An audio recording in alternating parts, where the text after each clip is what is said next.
do do do do do do do do do do do. Oh, you know what? Hey, audit and fraud, friends and family. Listen. We all love a good heist story, don't we? But usually it's the criminals outside of the system and somebody breaking in. This time, the thief was wearing a uniform from within. And you know what? She didn't need to break in because, well, guarding the vault was her day job. And if that sounds exciting to you, stick around because, well, I say this every week, but it's true every week. This one is really, really crazy, my friends. Are you ready? Let's go.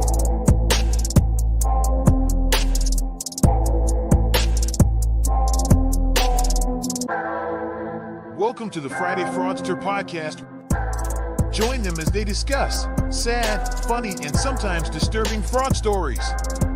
Be sure to catch past episodes on your favorite podcasting platform or go to www.fridayfraudster.com.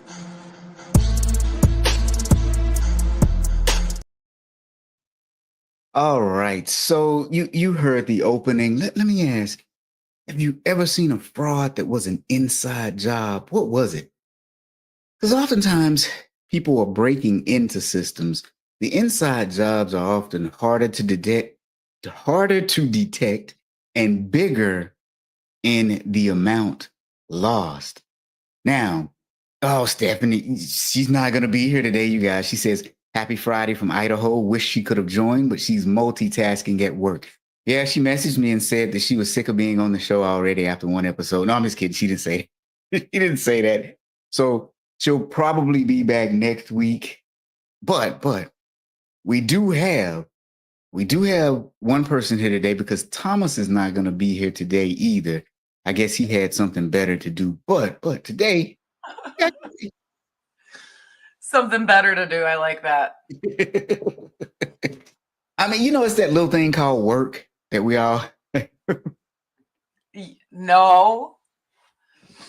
It's that small thing that pays the bills. Hey, I just came back from, where did I go? So last week, yeah, I know, right? So let me think. Oh yeah, last week I was in Indianapolis, and then this week I was in St. Louis, and I just came back yesterday. So jet lagging? A little bit, just a little bit. And then I've got a few other trips. I'm going to Boise, Idaho in a little bit, and somewhere else that I can't remember right now. Somewhere up in New Hampshire. Yeah, I just can't remember where. It's that time of year. It's a tomorrow issue. Okay. So listen. So here's the thing. I'm not going to even start off with some sort of snarky question that's almost related, but kind of sort of related. Let's just get right to this one because this one is real crazy. So here's the thing. I've always thought of the postal system as the last old school institution of trust. Think about it. You get your income tax check in the mail, your treasury check. You get a lot of stuff in the mail. So they process passports. Ooh. They process passports. There you go. I mean, and if you think about it, they get a lot of information going through there. A lot of information. And so if you think about it, we still call it snail mail, but it's one of those few things that actually works. Kinda. Until now. It does. I think it does. Okay, but think about it. So you drop a letter in the mail in Charlotte, and then somehow it ends up in Sacramento. No passwords, no apps, no captcha, just humans, a little bit of machines, and a little fate. You get a new debit card. They tell you we're sending your new debit card, and it should be there in 7 days. And doggone it if it doesn't get there in about 6. Right. Yeah. So we trust the postal system. Uh-oh. Bob says I was close. Wait a minute. What was I close to? And then Lisa's here. Oh, and Stephanie says we have to meet when I'm in. Okay, you know what? I'll let you know. I'll be in Boise for like 3 days or 2 days, something like that. And it's cold up there. I was there last year in December, I think. In Idaho? Yeah. It's cold. It's it's colder than a polar bear's toenails. Like, I was worried that my kids were going to have to wear snow pants for Halloween today. oh Because of how man. cold it gets. Well, But this is what I'm wearing today. Just when a you're nice not, little light sweater. Okay. So the postal system, right? Mhm. That's something that we should be able to rely on. Oh, yeah. I mean, I still use it for stuff. I mean, whenever we have subpoena requests and stuff like that, we just send it more secure, like encrypted, and require a signature and validation that it got delivered. But yeah, no, there's a lot of stuff that flows through that. I mean, personal identifying information, bank account information, and like you said, checks get mailed all the time. Yeah. And realistically, your biggest threat should be like hackers and porch pirates, not Mhm. postal employees who turn their access into underground gold mines. That just shouldn't be the case. I wish I could sit there and say, yeah, 100%. My ex-husband actually works for the Postal Service, and plenty of stories have come from him. I've heard of, well, when we had, what was it? Redbox, the movies, when Netflix used to be DVDs, um, the number of those that were stolen.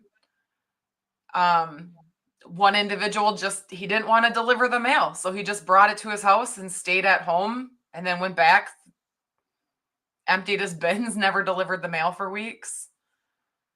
Yeah, I've seen stories like that too, and that's very disheartening, right? Because Mhm. somebody could be waiting on a check. Yeah. Yeah. But we trust them. But I mean, don't you have to at some point if you're going to use them? Yeah, I mean, at some point you have to trust someone.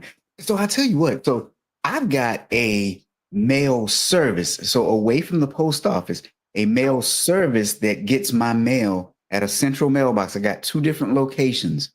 And Nice. here's what happened recently that really upset me. I needed to order new contact lenses. So I ordered new contacts and I ordered them from 1-800 contacts because they send them very fast and they'll do the tracking. So I know that it made it to my mailbox facility. This is not the postal service. This is another, facility. I know that the post office delivered them to my mail service. So I'm waiting for the notification to come on the app telling me I can go and pick them up, and I get nothing. So I said, let's be proactive and call them. So I call them. I show them the name of the person that actually signed for my stuff. And they tell me, well, we have to do an internal investigation. Now, here's where this gets worse, though. I was also at the same time waiting on 2 checks from some training that I had done. Okay. One check came. And when you look at the envelope, it was kind of nondescript, so you probably couldn't have guessed that it was a check. I'm still waiting on the other check, and it should have gotten here at least a week or two ago. Ooh, I'd be calling them, telling them you didn't get the check. Yeah, I did that this morning. Mondays and Fridays are kind of my admin days, you know? So this morning I was like, hey, I don't have it. Can you pay via credit card or ACH or something? Now, here we go. So Stephanie says it's about 40 degrees right now in So she Boise. is colder. That's cold. Yeah, she is colder than us. And Bob says St. Louis is about 2 hours away. Okay, cool. Now, here's a good thing right here. Stephanie said she signed up for a scan of my mail every day. It's a free service through the U.S. Postal Service. Yes, I actually have that. It's called Informed Mail or something like that. So every day you get an email of what's expected to come, usually that day, but sometimes it may be a day or two lag. So they've scanned everything and you can see the front of everything that's anticipated to come to your mailbox that day. So now, but here's the thing. That service is good to know what the post office has received and what they plan on delivering. So if you don't get it, then that gets you back to the big threat of porch pirates, right? Yeah. So you see all these YouTube videos of people stealing packages off of other people's porches. Which I just don't know why anybody thinks you're not going to get caught with how many cameras are on people's houses now. I think people don't care. They're so brazen nowadays. Okay. Let me explain what I mean by that. So I'm going to go off topic a little bit, but very related. So we all know we have a government shutdown here. And we know that EBT, the food benefits, may not hit tomorrow. Go on TikTok and on YouTube and look and see how many people are saying that they're now just going to go steal from Walmart because they aren't getting their food stamps. What kind of crazy crap is that? I think we live in a world where some people are just brazen. Yeah, okay, so now. But we also had it, they were showing video when they were doing the scam on the ATM machines for Wells Fargo. And look at how they rationalized it. They called it it was Chase, the Chase money glitch, quote unquote. Okay, so Lisa's saying, I suggest you tell all future customers to pay by EFT. I would love to, Lisa, and I try to, but some just won't and some don't. And it's just frustrating because I accept credit cards, debit cards, ACHs. I have a customer portal on the back end of I have a client service portal where they can sign up and do their ACH and just get it to me right away. But you know they want to use that float time. You know they do. They want to send the check and then wait for it to clear, which is insane. But okay. So now, yeah. So Stephanie says, I think they passed an emergency bridge for those payments. Yeah, Lisa says you're rolling the dice to expect mail, especially a check. I know. Trust me, I know. That too, Lisa said, or send it FedEx. But that's an additional expense to these companies. Most of them don't want to do that. Yeah, I'm totally with you. And so, okay. So up to this point, what we've been talking about will help fend off for the porch pirates. If you get the informed mail, like Stephanie was talking about, if you do the ACH, like Lisa was talking about, right? But what if the thief is right there in the post office? What if they work in one of those sorting roles where the mail comes in and they just kind of pull off things that look like checks and put them in their book bag? What do you do with that?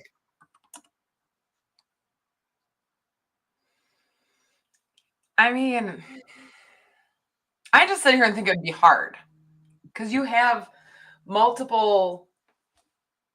lot of people working in a post office all at once, right? And you've got mail, paperwork everywhere. But you would think if somebody was starting to lift something, they would notice. Okay, so let me ask though, would you even notice if one check didn't arrive? Would you notice? Well, no, I think it all depends on if I was expecting it. So, good example of this was when I was 21, my house got broken into. They found the guy. I ended up getting restitution. However, I think this was over 20 years ago. I finally got my last payment from him like 2 months ago. But it's not like I was expecting that money. It was just whenever I would get a payment. So if those checks were coming to me and somebody was taking them, I wasn't knowing that I was going to get them. So you are right. I might not expect that. And it's not like it's going to pay a bill or something that I can check that they received it. It's just money that would be gone. And I probably wouldn't know. Now, let's complicate this even more. suppose you were a small business. And when I say small, let's say you were a doctor's office who definitely generates millions of dollars per year in revenue. Now, gross revenue, because you're getting money from the insurance companies. Would you notice if some checks went missing? Because if you think about it, you would have one patient that would come in, they could have multiple services performed, and that reimbursement might come back over multiple months in small to large dollar amounts, multiple checks. I think it would eventually be uncovered, but it could be months after. Yeah, yeah. I actually so while we're digging in today's story, I actually know a doctor who may have checks that are missing, and it's taken him months to discover it. Really? Yeah, yeah. Did they say how much? No, I think that's something that they're gonna need to discover. Now, isn't that something? Now, Lisa brings up a really good point. Never thought about this. Let them, oh, wait, hold on. Here we go. Build FedEx fee in your rate. Now, then I'd have to tell them to send it FedEx and ask if they have a process. But if there's a fee built into the rate, then, but that is something I could discuss in the process. Hey, I want my check sent FedEx. Yeah, that's a good thing. Then Bob says cash, check, or charge. Which do you prefer? Right? Yeah. Oh, there we go. Stephanie says someone stole $20 that son's aunt sent him. Went from a locked mail drop to my lockbox mailbox. Ooh. Ooh. Okay. So in today's story, Yeah. $24 million in stolen checks. Government checks, personal checks, business checks, you name it.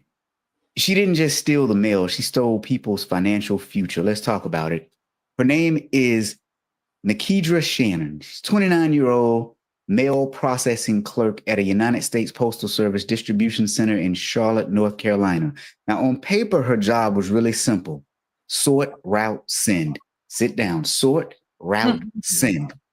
But behind the conveyor belt, something else was happening. You see, between March 2021 and July 2023, Shannon allegedly began slipping envelopes out of that mail stream, not random ones. She knew exactly what she was looking for. She was looking for checks, typically U.S. Treasury checks, like tax refunds and things like that, business checks or personal checks. Now, what do you think? That's crazy, huh? I'm just like, how do you know what you're taking? Is that what I'm saying? Like, yes, U.S. Treasury checks. I would understand that, but I mean, not everybody uses the same type of envelope that are see-through to determine if there's a check in there.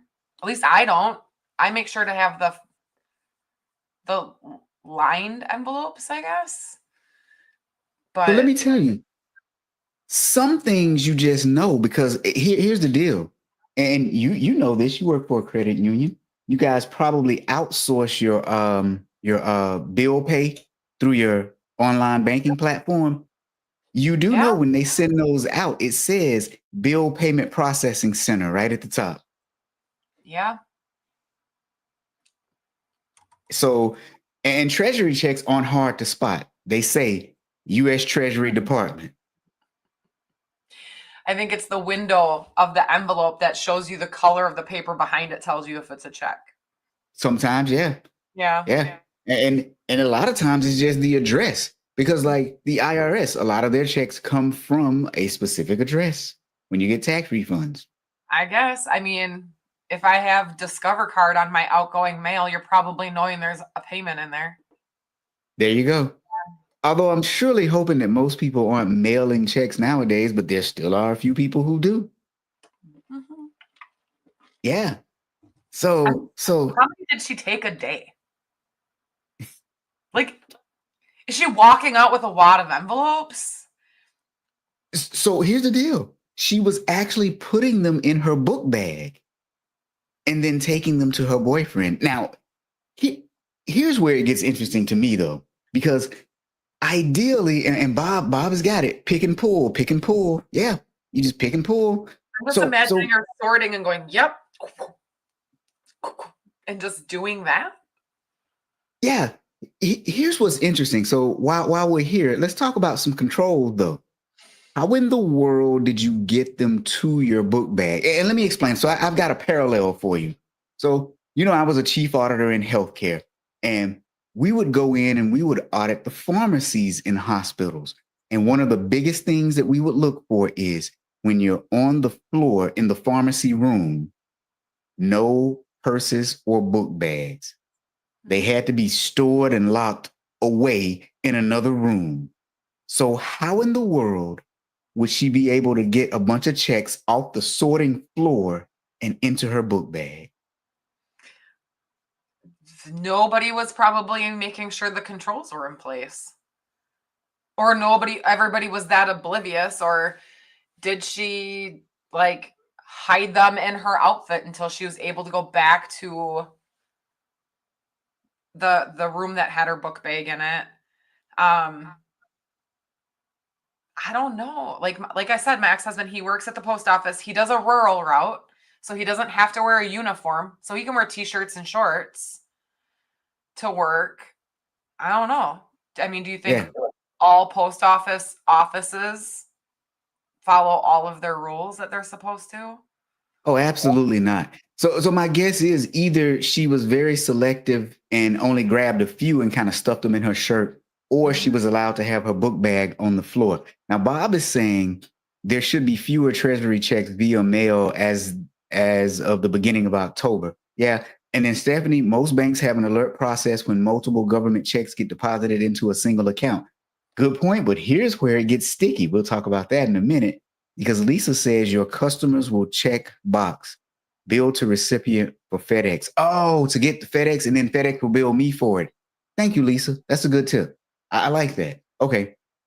And so I'll get billed for it, but if I build in the FedEx fee, then it's automatic. Okay, that makes perfect sense. I did not know that. Okay, this is awesome.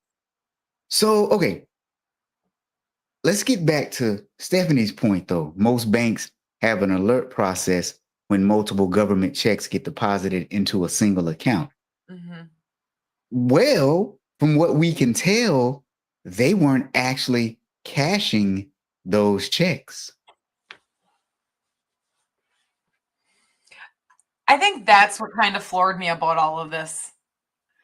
They didn't even negotiate the checks. They didn't do any of that to make their money. I'm like, I didn't even realize that's a criminal job that they have right now. So you guys are going to want to take a listen and stick around for this next part. So notice what I just said. She was stealing checks from the post office sorting line, right? But as she was stealing the checks, her team, they were not cashing the checks. So here's what I want you all to do. I want anybody to guess what was happening to the checks. How were they getting paid or doing whatever they needed to do if they weren't actually cashing the checks? I just want to see if anybody can actually guess this one, because I'll be honest, this was a new scheme on me. I didn't even know that there was a market for this. Yeah.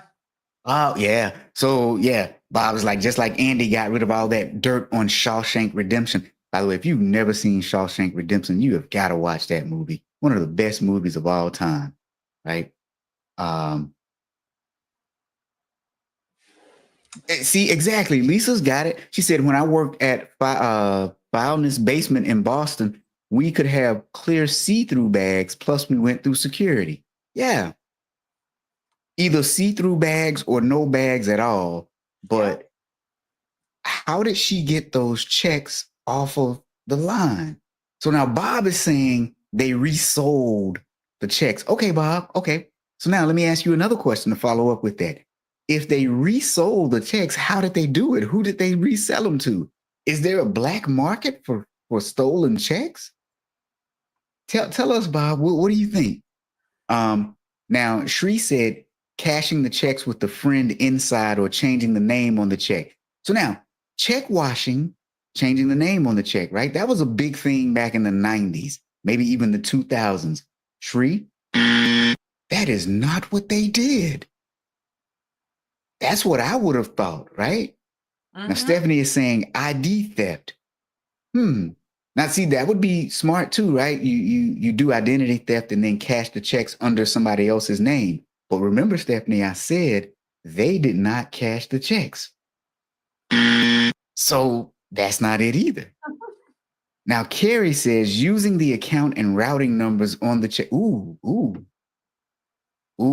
that would have been real diabolical. So what Carrie is saying, they didn't even use the checks themselves. They just got the account number and routing number and then committed other types of fraud by taking money from the account without using the checks that they stole.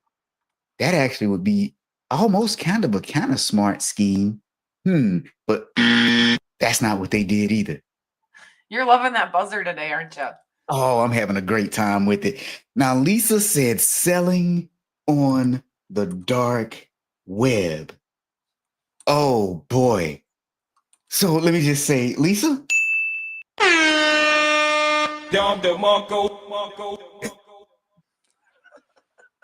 Okay. Here's where this one gets real crazy because I never in a million years would have thought that this was happening. So she had help. She had two co-conspirators, Donnell Gardner and somebody Carter, both in their 20s and both from Charlotte too. Now, again, they weren't cashing the checks. They were selling them. And it wasn't on the dark web, but it was close enough. Check this out. They were selling them on Telegram. So are you good? Christine, you know what Telegram is? I did not know until this story, and I searched it up. So yeah. I use Telegram and I have a Telegram account. Telegram is kind of like WhatsApp for those who don't know. It's just a communications tool. It's actually pretty good. I like Telegram. So, and there we go. Stephanie said there's a black market for everything, right? So they essentially created their own black market. So Telegram is not just for chat, right? But they used it for $24 million worth of stolen government money. So, question. What did they get the value off of? Was it the original amount the check was written for? That I couldn't find. So I started speculating that maybe they looked at the value and just took a certain percentage of the value, right? Okay. But here's what struck me as so interesting about this one.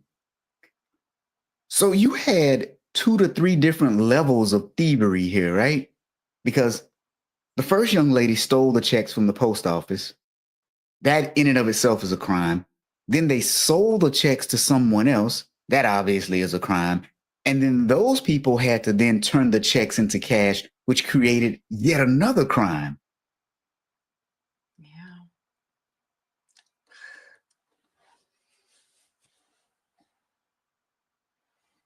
I mean, it was a smart scam on their part, I guess. They got caught, of course. But it just goes to show people will think of anything to get money. See, there we go. Fraud as a service is a big business. Yeah.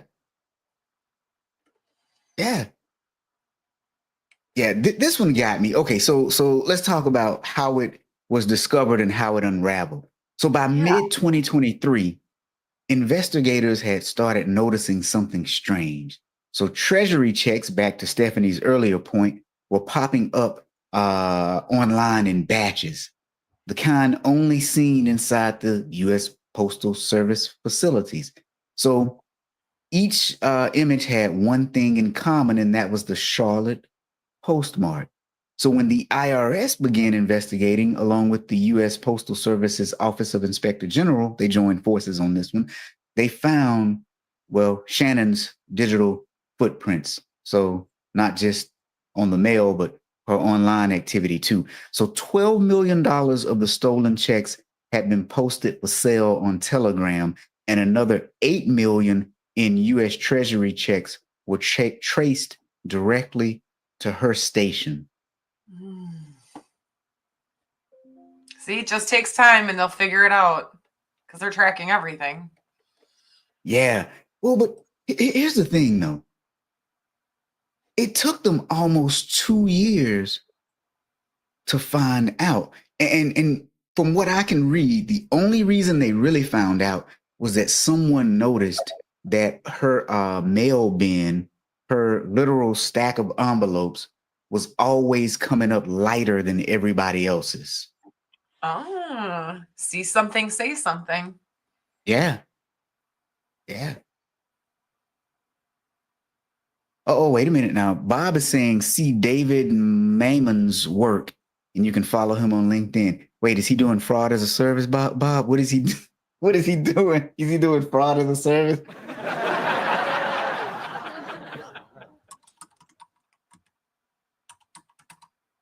But yeah, and Lisa's right. Telegram, the dark web, it's where criminals conduct business.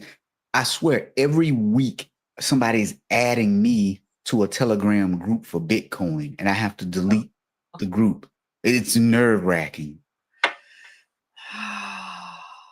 Absolutely nerve. Right? Carrie says that's wild. Okay. And I know what you thought in the beginning. I mean, everybody thought, yeah, this is just another story where somebody was stealing checks from the post office and then going and cashing the checks.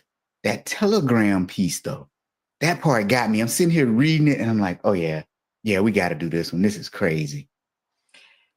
Well, and you see, so the article that you sent me, they've been sentenced since. Oh, yeah.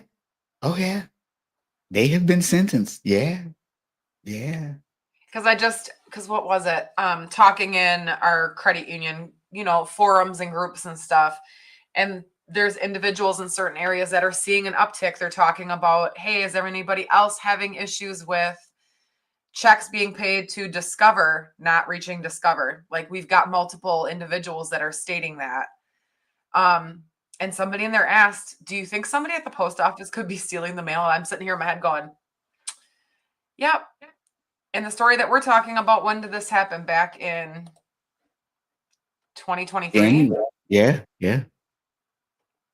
So check washing isn't anything new. It's been around forever. Our fraud investigator that we had prior to our current one, she used to show the front line how fast it is to wash a check. It takes 60 seconds and costs 99 cents. Yeah. It's a special liquid that you just put on the checks and bam. No, it's just acetone. Yeah, thank you. Yeah, acetone. Yeah. Now, you can help prevent that from happening by using, I think it's liquid ink, like the gel pens, rather than ballpoint should help, but your check's still gone. So. Isn't that crazy? It is. But like you, same thing, Rob. Like, I don't mail that many checks. So is it something that it's happening through those bill pay systems and stuff? Yeah. Well, and you know what? I don't even have any checks, to be honest. I think a lot of this is the big businesses and then the federal government and state and local government. So like, for example, again, we know a doctor that's having an issue with checks going missing. Why? Because big insurance companies want to send checks. Mm-hmm. Now, call this a conspiracy theory, but I think you kind of want to send checks because, well, there's a chance that some of them might get lost. There's a chance that people will never, ever cash them. And there's that float time. You still got that float time. You give yourself about 2 to 4 weeks, right? Between the time you mail a check off, the person receives it, then the person actually deposits it. And if you're a doctor, no matter what kind of doctor office you're running, if you don't have strict controls around reconciling your activity, you could be nickel and dime out of maybe $10,000 to $100,000 without knowing, depending on how big or small your office is. Right. So Elisa's saying get a fraud pin. Now, if anything like this happens to anybody that's watching, like somebody stole your check, washed it, it cleared your account, the financial institution that negotiated that check, that fraudulent check, should be on the hook for it. So your financial institution should not have to take that hit because that's a breach of warranty. So let's say I took a check, washed it, went and deposited it at ABC Bank, and they took it and negotiated it. Come to find out it was fraudulent. The bank that took it, bank or financial institution that took it, would be held liable for that. So don't stress if it happens to you. They should get your money back. So here's where it gets crazy. So in November of 2023, federal agents showed up at the workplace with a warrant. They had traced the Telegram listings, the connected accounts. They had followed the checks all the way back to Shannon's workstation. So she and her two co-conspirators were arrested and charged in a federal indictment unsealed by the U.S. Office of the Western District of North Carolina. And so here's what they were indicted on. 1 count of conspiracy to commit financial institution fraud, 5 counts of theft of government property. Yeah, you're going away for a while. 7 counts of possession of stolen mail matter, 8 counts of theft by mail by a postal employee. That's a special one. So total potential sentence of 30 years in federal prison. How did they not get wire? Because I'm guessing that's how they got paid. They would have gotten paid electronically for when they sold them. That's my guess too, but I think the penalties for these are actually tougher than the penalties for wire. So, and I'm sitting here going, just give them everything. Like, why do we have to stop at 5 indictments? Just well, okay. Well, I mean, realistically though, you've got to be more efficient with it because you don't want to waste taxpayer dollars with throwing everything up there. But Lisa says, unfortunately, it's not so easy. You will not be reimbursed by your bank that easy. I'd keep pushing, Lisa. If it happens, message me. Breach of warranty. Yeah. And so here's where this gets kind of human, right? So picture this. You got a small business owner waiting on a vendor payment and it never clears, or a retiree mailing a tax refund check that gets stolen and resold online. Or what about parents sending a tuition check that disappears? And so those aren't just numbers, right? That's rent, that's medication, that's payroll. And so then for Shannon, the DOJ said that she earned under $60,000 per year. So that means that she moved nearly 400 times her salary in stolen money. What'd she do with all of it? Well, even if she took a third of that, right? What'd she do with it? That's what I was trying to figure out because, normally there's property seizure and stuff like that. They were only ordered to pay restitution of, what was it, like $118,000? So in restitution jointly and severely. So it's not even like they're 113 in a piece. Yeah. But that's the other reason why I'm like, I would have been done. Well, and so that begs the other question though. How much did they actually get? Because we know it was $24 million in checks, but their cut may have been just small. Back to the point that you made earlier. Now, Bob said teddy bear. They bought the Louis Vuitton teddy bears. They went to Disney, right? Yeah. I guess that's what I want to know is how many checks. Because is that what it is? Was it they only got $120,000 worth of stuff? Yeah. Well, so let's just say if a check was $20,000 and they only told the people, okay, you give me $100. If it was 10%, they were $200, right? If they only took 10%. So maybe their take was only 118. I don't know. And that part was weird on this. I couldn't figure out like what they were saying. Lisa said, stop writing checks, educate your friends and family, right? So, oh, wait a minute. Hold on. How much was restitution? I think I said 118,000, right? But I've got a couple. 338. Okay. I've got a couple of competing articles though, because that didn't seem right to me. So I started looking at other stuff. And I think hold on, let me see. One might say something different. Hold on, give me just 1 second because let me see. I have Rest. two articles that are confirming the 113,333. Yeah, 113,333 is what I have on the primary article. Yeah, 113. Okay, let me And make that's what's sure. on the United States Attorney's release. Yeah. So, yeah. Um, My Lisa's comment. so our main person got 60 months, and then the two co-conspirators got 54 months. Is that right? I think that's right. Yeah, I found a Facebook thing where other individuals must know one or two of these people, and somebody said she ended up turning herself in. She only got 2 years. Ah, okay. Okay. Yeah, But Carrie says pull the court documents. Sometimes they aren't available, Carrie. Because I'm not subscribed to what's the service where you get all the court stuff? Um I forgot the services, what it's called now. But I oftentimes yeah, thank you. Yeah. Oftentimes you can find the indictments.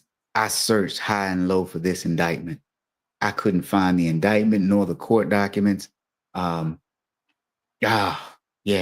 well, and that, and sometimes you'd have to have an individual subscription for every state for you to pull it. Yeah, that's the other thing. Yeah. Yeah. At least Lisa said she was supposed to leave the country, not go back to living at her home. Lisa, if it was only $113,000, I don't think she made, I think she made enough to leave the country. So yeah, that's the point I was getting at, Bob. So Bob says if the face value was 24 million, they would not have sold them for that. They may have done a flat percentage. Yeah, and that's what I was saying. And then thank you, Lisa. Pacer is the system that where you can go and look in. I just for some reason I just couldn't think of it today. Pacer. At some point I might get a subscription to Pacer because that would be cool to be able to see all of this stuff.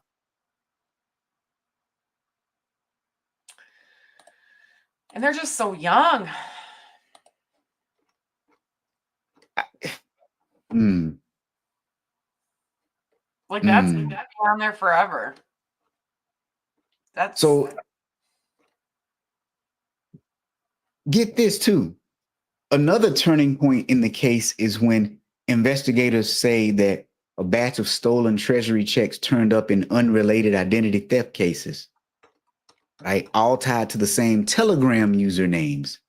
So then they say they cross-checked the IP addresses, and that's what led them back to Charlotte.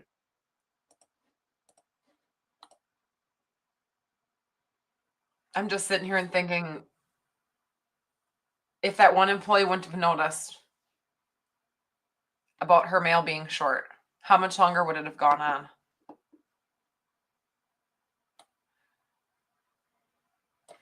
Or I'm sure the people that get caught in doing some of these things, that people look hindsight 2020 going, something didn't seem right about this.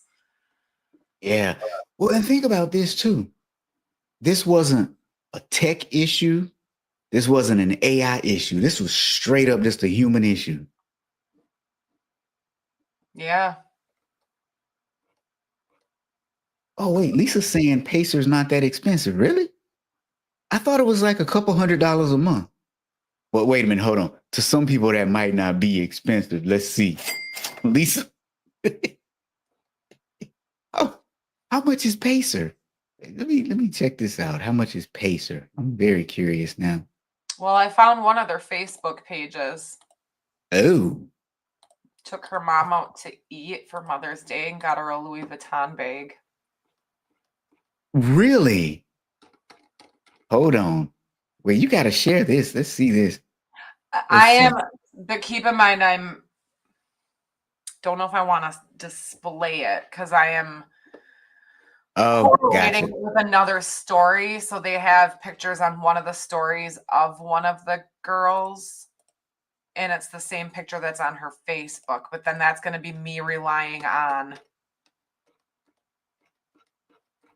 this news article. Oh, this isn't bad. Pacer is 10 cents per page, but that's weird. It says cost of accessing Pacer 10 cents per page. You won't be charged more than $3 per document.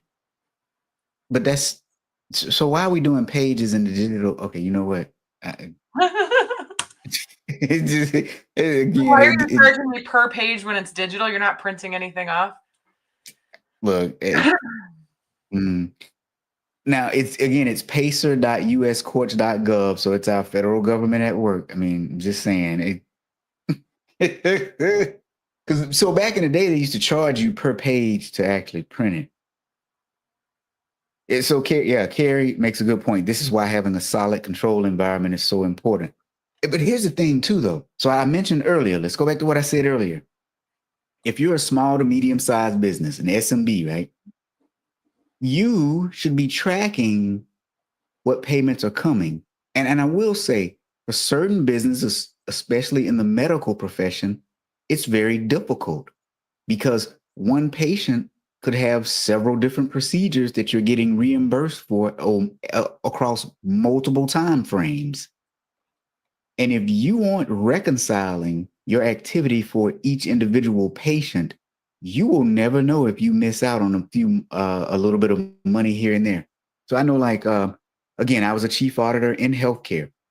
We would have clinical trials for patients, right?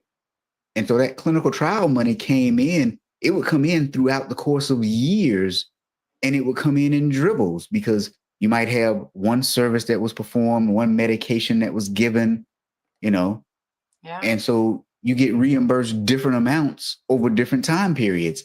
And if you didn't closely track and monitor that, it would be easy for certain checks to slip through. If you have a business and there's an option for you to get positive pay, it's a good idea. I know my sister uses that. She's in the accounting department at her work.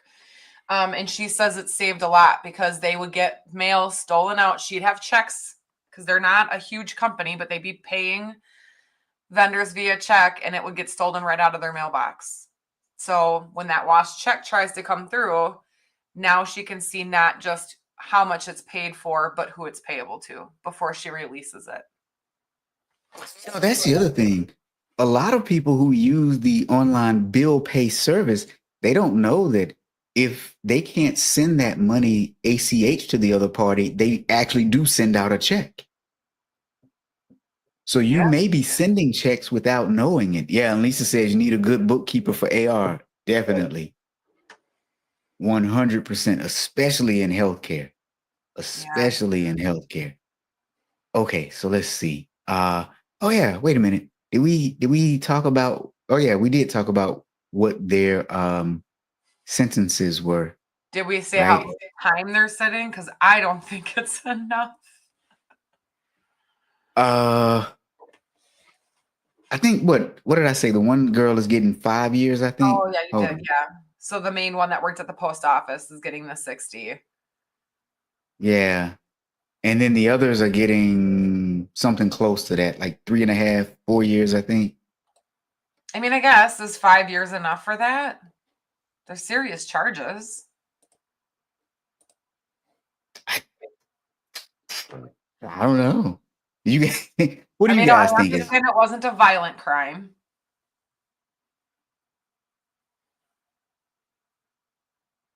Now, And she, Bob is saying there are a couple different levels slash variations of positive pay available.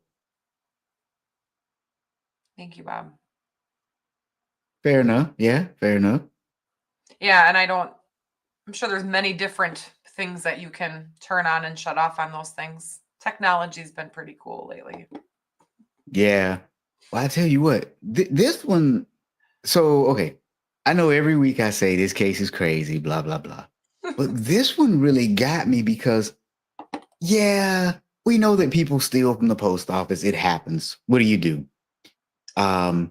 We know that people steal checks from the post office and then they try to wash the checks and cash them themselves. But never had I seen a case where someone would steal the checks and then take a cut for selling the checks and then getting someone else to actually, um, deposit them. That's insane. I guess my question, how do people know? This is going to be a stupid question. And maybe it's because I find it funny. How do criminals know what channels on Telegram or whatever to sell these things on? Or is it literally them just Googling what's a good dark web platform to sell checks on? So here's what you do on Telegram.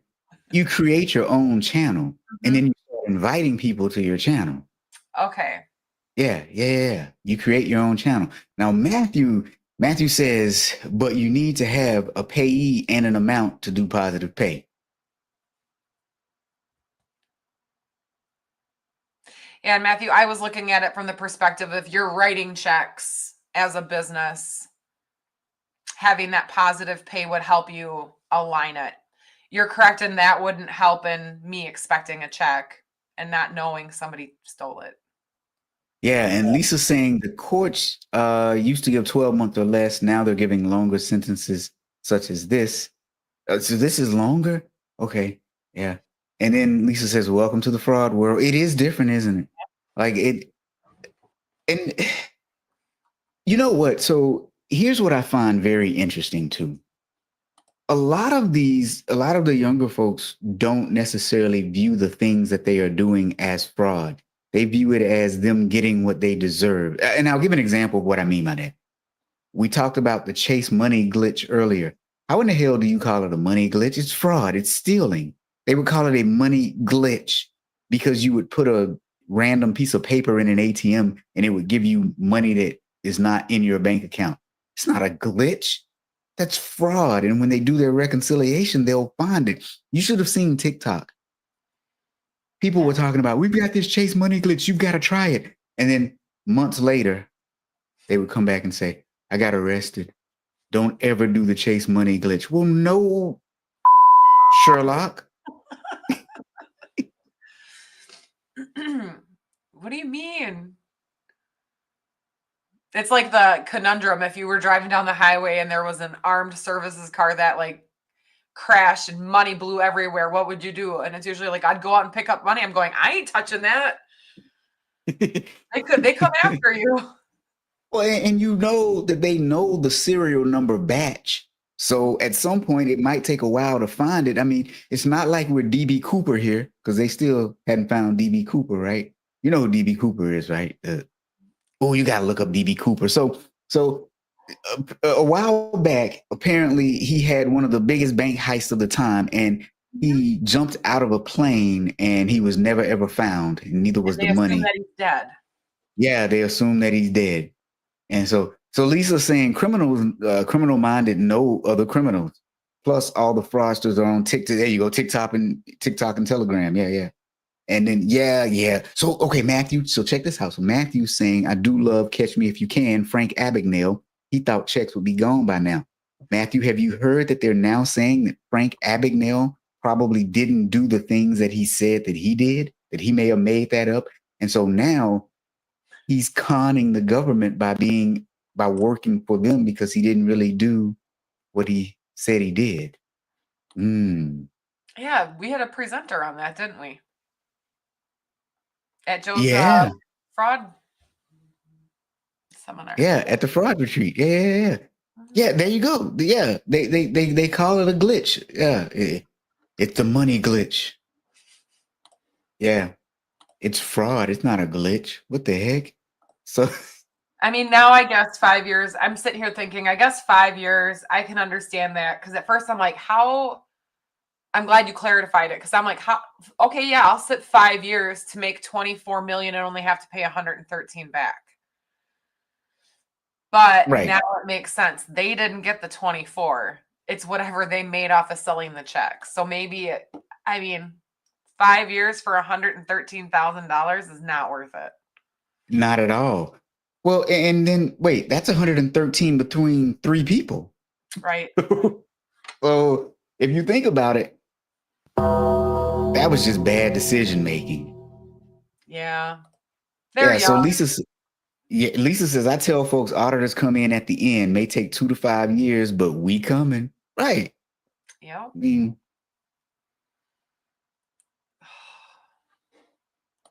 And like that's the other thing too. She couldn't have had any previous felonies or misdemeanors because you can't working for the post office. Right. And now she'll never work for the post. Okay. Think about this too. Working for the post office. Okay, so the wages may not be on the high end of the spectrum, but if you play the long game, typically you have a pension at the end. So you work for them for 20 years and then you retire and you get a pension. And their Why would insurance you is screw that really up? good. Yeah, and your insurance is really good. High school diploma. My oldest was looking at doing it, but like this is how like they do their background checks and everything else. Well, my oldest forgot to do his registry to let them know that he was 18 for the draft or whatever. Mhm. So when he applied for the post office, they asked him, "Did you register?" So he called me and I go, "Well, if you didn't, put no, because you don't want to lie on an application." So because he did not like after he submitted the application, he quick went online and did it. Yeah, they told him he had to wait a year. He had to register and Ooh. he had to wait a year to apply back for the post office. He did not qualify because you're required to be registered.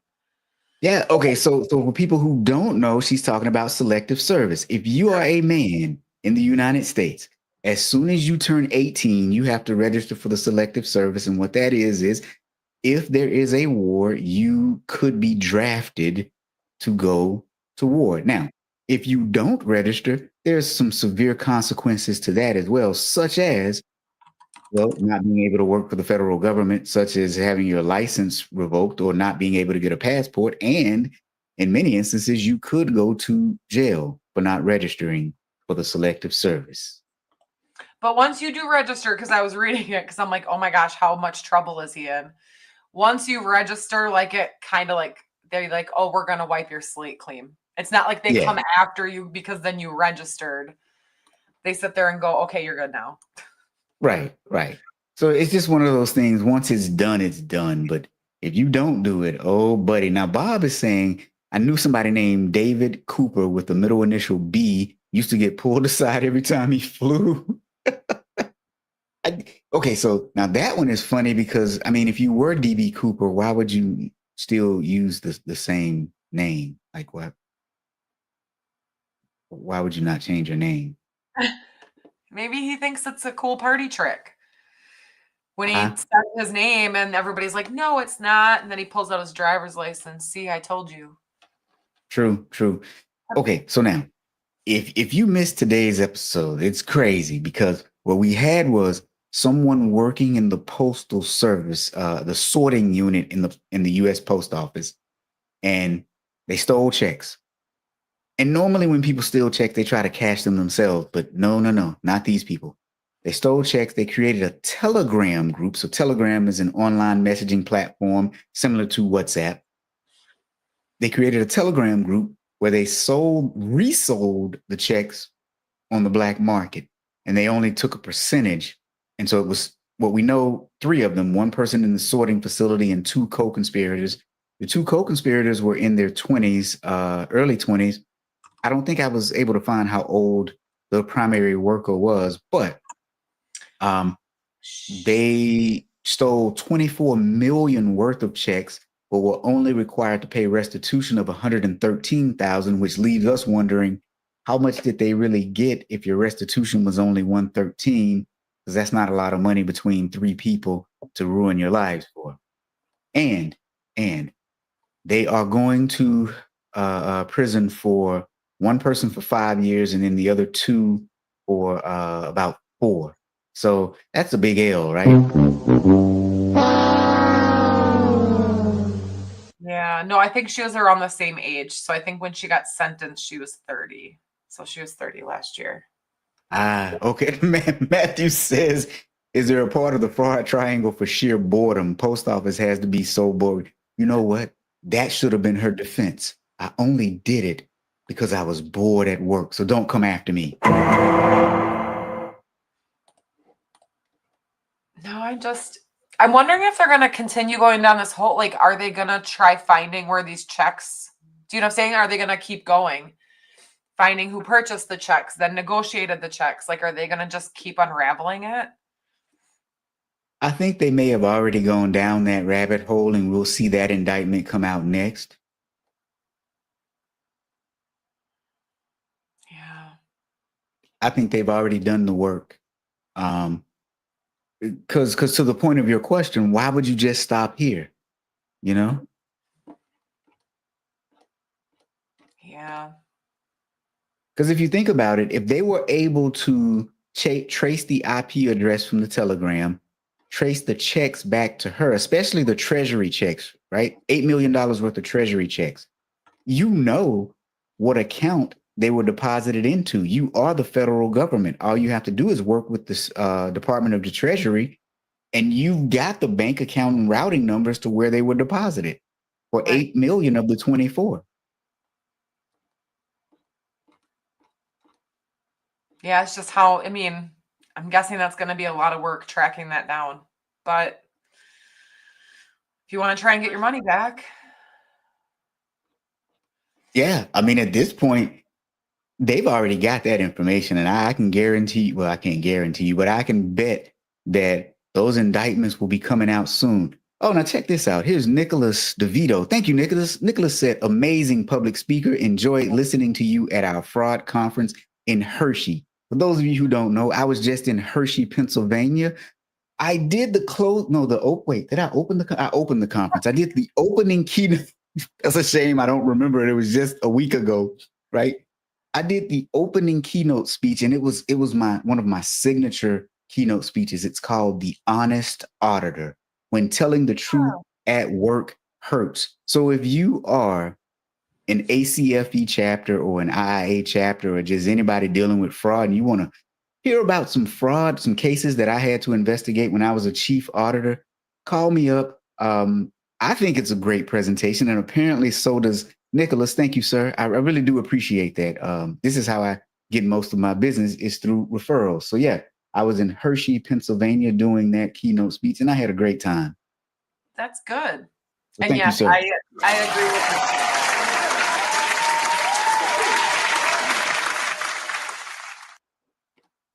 He is a very good presenter. Okay, so wait. So now Lisa is saying those accounts are probably closed. Right. But think about this though, Lisa. In banking, you have to do KYC, know your customer, right? So they should have collected a bunch of paperwork and information to get to know their customer.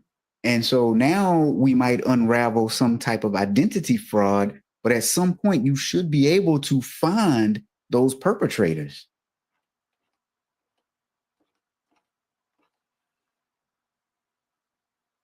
Yeah, totally agree, Bob. Bob is saying just because someone purchased a check doesn't mean that the check necessarily cleared, which is why they wouldn't sell them at the face value. So going back to that though, that's what I'm saying, right? How much did they actually get? They probably only got just a little bit of money. So of the 24 million, what if they only got 10%, you know, per check? So, oh, there we go. Lisa, you'll contact me for the ACFE in DC. Yeah, you know, I've been trying to get to DC, ACFE and the IIA chapter. So do contact me. Yes. Yes. Money mules. Yeah. Yeah. Oh So, yeah. but yeah, this one was weird, and it really hit close to home because I think I told you right now I'm waiting on a check. I think it probably got stolen. I have a Oh, friend who's a physician who's waiting on some checks that probably got stolen. Um, hmm. Not that I'm upset or anything, right? It's no. just messing with my cash flow. So you know what? That's a good point. So Lisa's saying borrowed accounts for deposits only. You know what? Here's the thing too, though. So what happens, and Christine, maybe you can help with this one, because Mhm. if someone lets someone else use an account, don't they still get in deep doodle too? So you're talking like if it's a known money mule? Because there's different scenarios. There's people that know they're being used as a money mule and getting paid for it. There's people that don't know that they're a money mule and they're just literally being used as a stepping stone to try and cover up where the funds originally came from. And I mean, we've seen everything too, where people will pay people and say, hey, I need you to open up an account and cash this check. If you cash it, you get to keep $100. And I've heard of it coming out of like the homeless community. Yeah. Yep. So, I mean, there's tons of ways. Yeah. Borrowed accounts. When I think of that, I think of, oh, I'm going to connect with somebody who does not have financial means, get them to open up an account and cash this check for me. So then that way I get money, but my name's not associated with it. Historically, what has happened to people who didn't know that they were being used like this? You got any insight on that? Like what, if you say you didn't know? No, we do. So it essentially all depends. It depends on who finds out that it's fraudulent first. Oh. It can ultimately sometimes depend on who's holding the bag. So an example is we have a member come in and take $10,000 out of their account and go straight to a crypto ATM. Like they're out that money. They walked out of there with cash. If we have somebody come in and they negotiate a check, the check comes back as fraudulent, not paid, they're on the hook for that. We have to pay the other financial back, and then they have to pay us back. So if they are those people that cash a check, take that money to Target, buy gift cards and mail off those gift cards, and that check comes back, they're on the hook for that check. So a lot of it is it can impact individual people. Yeah. So Lisa's saying the bank closes the account immediately. So now what happens next though? So what if they can pay it back? You all don't call the police and just take the money from them, or do you still call the police? So it all depends. It is one of those scenarios that it all depends. We are seeing an increase in, like, because we know that there's people that fall for it. We know that people still fall for scams, but we also know that there's people out there that know that they're a part of scams.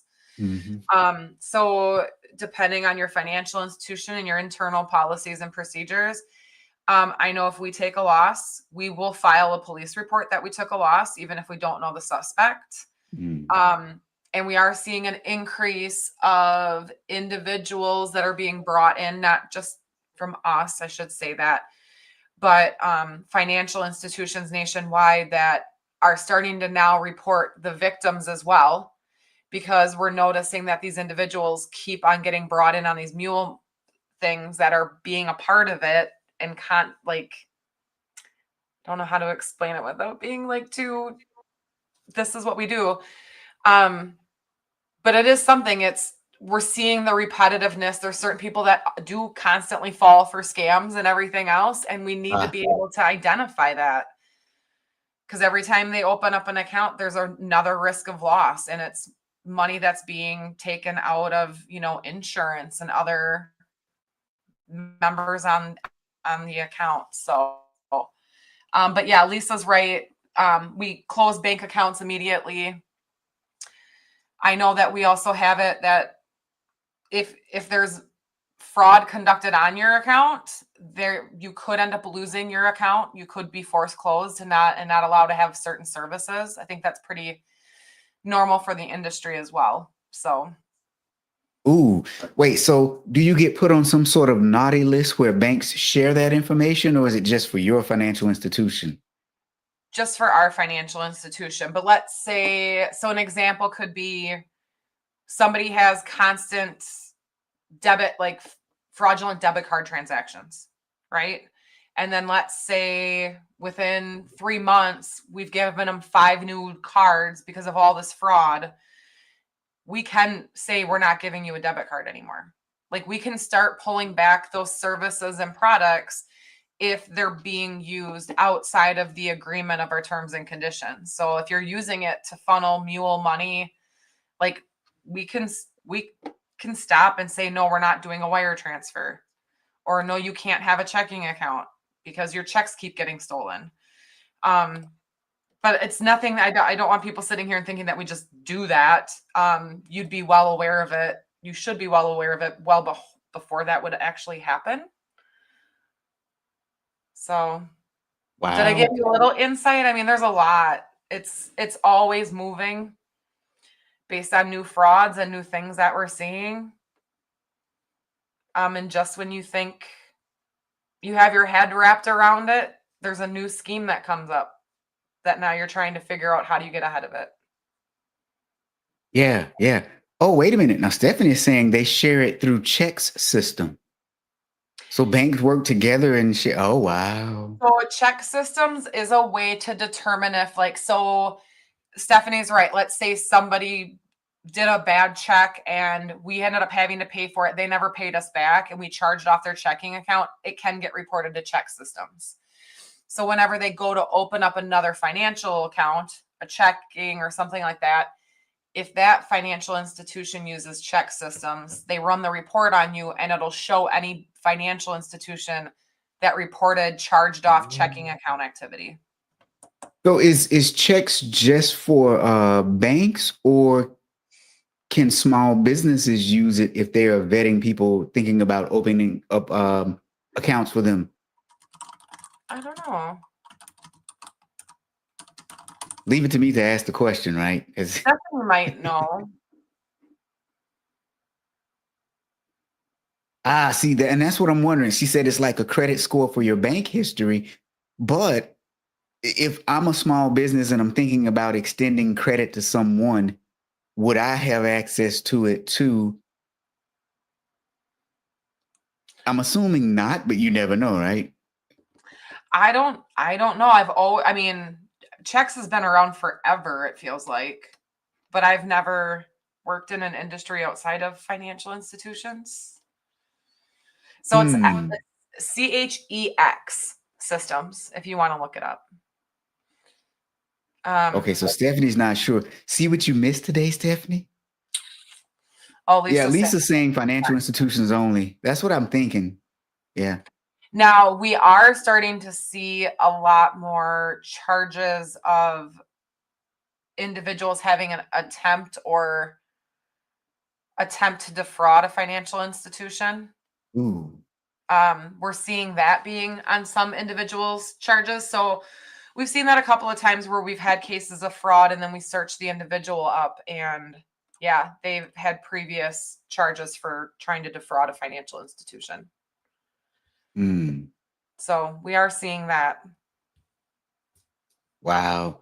Okay, so what are our lessons from today? Our lessons from today: if you are due money from people, know who is on your accounts receivable. Track it, monitor it. If the checks don't come when you think they should, start following up. Lisa gave some good tips though. Have it sent via FedEx. That way you can track it. And she gave another good tip of FedEx will charge you for it if you set it up appropriately. So I'm gonna actually have to look into that so that I can make sure that all my stuff gets sent FedEx, and I'll just build in the FedEx fee because I would Yeah. much rather have that. Wow. Oh, now Stephanie is saying you can see the reason for the account closure, whether it was fraud, abuse, or whatever. Okay. Uh-oh. And then Christine just disappeared on us, you guys. That was really quick. Okay. So that's probably my cue that we should just end today because we've gone kind of long today. But here's what I want to say. Thank you all for joining us this week. If you have any stories that you've come across that you'd like to hear us talk about, then let me know and we can talk about those stories because I think these conversations are meaningful and I think they help organizations. I think they help individuals and organizations to know what to look for, what's happening out there. Because I never in a million years would have thought that someone was using Telegram to actually sell checks like that. I never in a million years would I have thought that. I never heard of Telegram, so you taught me something new today. You know what? Every once in a while, I kind of know what's happening out there, right? Give Every once in a yourself while. credit. Yeah. No, this was All a good right. story today. I think it's Yeah. very relevant. Like we always sit here and think check washing is something that was done in the past. And I feel like that's where the scams are still coming from, the majority of them. That's what I was thinking. I was like, check washing. Why are we still talking about this? Like, how does that happen? But okay, you know. All right. So, my friends, thank you all for joining us this week, and we'll see you all next week. Bye.